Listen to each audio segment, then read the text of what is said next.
વડોદરામાં દારૂની મહેફિલનો video viral થયો છે। દારૂની બોટલ સાથેનો વિડીયો વાયરલ, પોલીસે 4 લોકોની ધરપકડ કરી છે।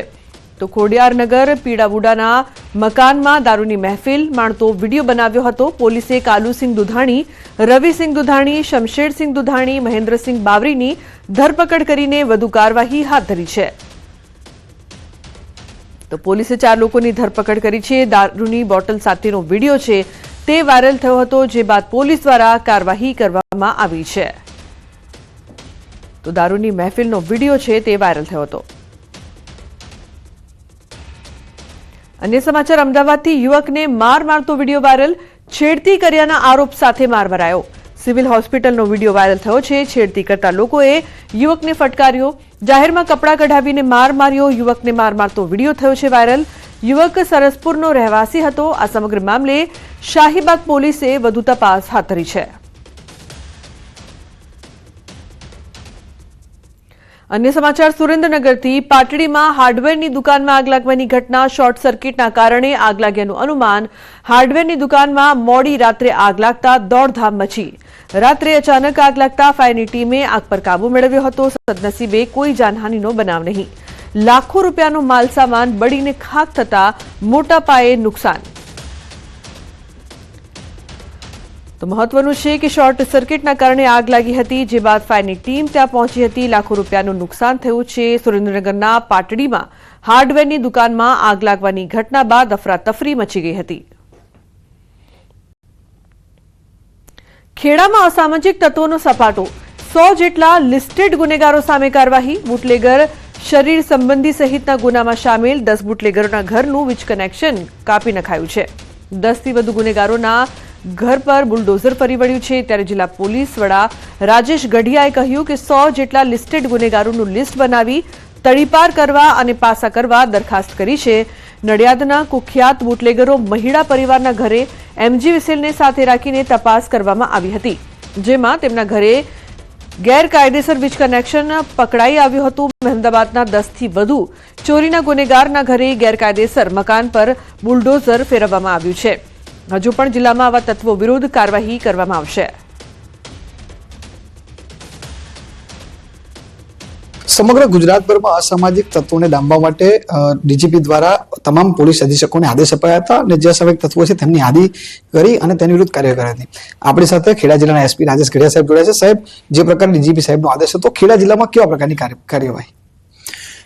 માનનીય ડીજીપી સાહેબની સૂચના મુજબ જિલ્લાની અંદર જે કોઈ અસામાજિક તત્વો કે જે લોકો વારંવાર ગુનો કરવાની ટેવવાળા છે અને સામાન્ય લોકોને જેની રંજાડ રહેતી હોય છે, આ પ્રકારની એની અસામાજિક પ્રવૃત્તિ ડામી દેવા માટે અને ભવિષ્યમાં ગુનો ન કરે એ પ્રકારના સ્ટ્રિક્ટ એક્શન લેવા માટે અમે 100 કરતાં વધારે ગુનેગારોની યાદી બનાવેલી છે। એમાં અલગ અલગ પ્રકારના ગુનેગારો છે, બુટલેગર છે, ગેમ્બલર્સ છે, શરીર સંબંધી ગુનાવાળા છે, મિલકત સંબંધી ગુનાવાળા છે, ખંડણીખોર। તો આ પ્રકારના જે ગુનેગારો છે એની યાદી બનાવી છે અને એને જે ગુના કર્યા છે એનું તમામ રેકોર્ડ બનાવી એમની વિરુદ્ધમાં શું કાયદાકીય પગલાં લઈ શકાય એ પ્રકારનો એક્શન પ્લાન બનાવવામાં આવેલો છે। સાહેબ, બીજી બાજુ અમુક જગ્યાએ વાહન ડિટેક્શનની પણ કાર્યક્રમ કરવામાં આવેલી છે। હજુ પણ પ્રજાજનો શું સંદેશ આપવા માંગશો? વાહન ડિટેનની કામગીરી પણ જે આ પ્રકારના આરોપીઓ છે એના ઘર ચેક કરતા અમુક જગ્યાએ નંબર પ્લેટ વિનાના વાહન મળેલા છે કે આરટીઓના જે નિયમો હોય એનો ભંગ કરતા વાહનો મળેલા છે, તો એ પણ ડિટેન કરવામાં આવેલા છે।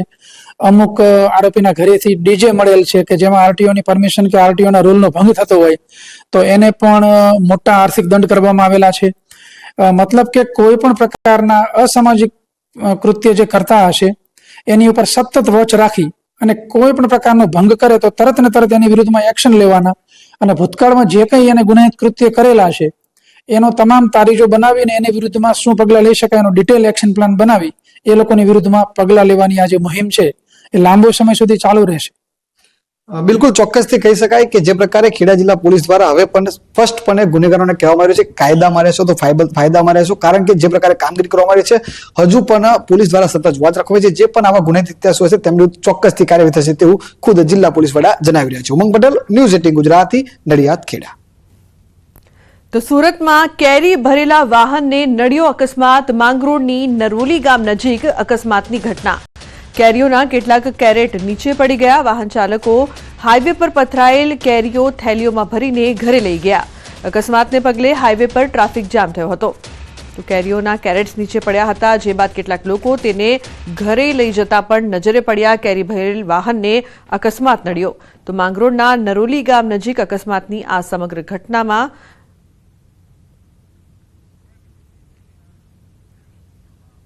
અન્ય સમાચાર ગાંધીનગરથી કલોલમાં રફતારનું કહેર. સાંતેજમાં 2 વર્ષની બાળકી ઉપર કાર ફરી વળી. બાળકી મામાના ઘરે પોતાની માતા સાથે આવી હતી. મામાના ઘરના ઓટલે બેસી હતી. ત્યાં સ્કોર્પિયો ચાલકે બેફામ ગાડી ઓટલા ઉપર ચડાવી દેતા બાળકીનું મોત નીપજ્યું. સ્કોર્પિયો કારનો ચાલક કાર મૂકીને ત્યાંથી ફરાર થયો. સમગ્ર મામલે સાંતેજ પોલીસે ફરિયાદ લઈને આગળની કાર્યવાહી હાથ ધરી છે. તો ઘર પાસે રમી રહી હતી બાળકી, જે મોતને ભેટી. મારી દીકરી બહાર રમતી હતી અને ચહેરો અને એનો દીકરો સિદ્ધાર્થ બંને ફૂલ સ્પીડે સ્કોર્પિયો કાર લઈને મારી દીકરી પર બંને ટાયર ચડાવી દીધા અને ત્યારબાદ હું એને હોસ્પિટલ લઈ ગયો મારી દીકરીને, ત્યારે એને મૃત જાહેર કરી. અમદાવાદના એક શોરૂમમાંથી 2 પટોળાની ચોરી. સાયન્સ સિટી રોડના શોરૂમમાં ચોરીની ઘટના. ઓપનિંગ સેરેમની દરમિયાન બની ચોરીની ઘટના. બિલિંગ કાઉન્ટરની બાજુમાં રાખેલા 2 પટોળાની ચોરી થઈ. સોલા પોલીસે ફરિયાદ નોંધીને વધુ તપાસ શરૂ કરી છે. તો ઓપનિંગ સેરેમની દરમિયાન આ સમગ્ર ઘટના, 2 પટોળાની ચોરી, સાયન્સ સિટી રોડનો શોરૂમનો બનાવ. તો સીસીટીવીમાં સમગ્ર ઘટના પણ કેદ થઈ છે. શોરૂમમાં 2 પટોળાની ચોરી કઈ રીતે કરવામાં આવી છે. એક મહિલા છે, તે ચોરી કરીને ત્યાંથી જઈ રહી છે. કઈ રીતે તે ચોરી કરે છે અને જે સાડી છે તેને બેગમાં ઘુસાવે છે અને ત્યારબાદ ત્યાંથી ફરાર થઈ જાય છે. ઉલ્લેખનીય છે કે શોરૂમના ઓપનિંગ સેરેમની દરમિયાન ચોરીની આ જે ઘટના છે તે સીસીટીવીમાં કેદ થઈ છે. મહિલા ચોરી કરીને ફરાર. ઋત્વિજ જોડાયા છે ફોન લાઈન પર વધુ માહિતી આપવા માટે.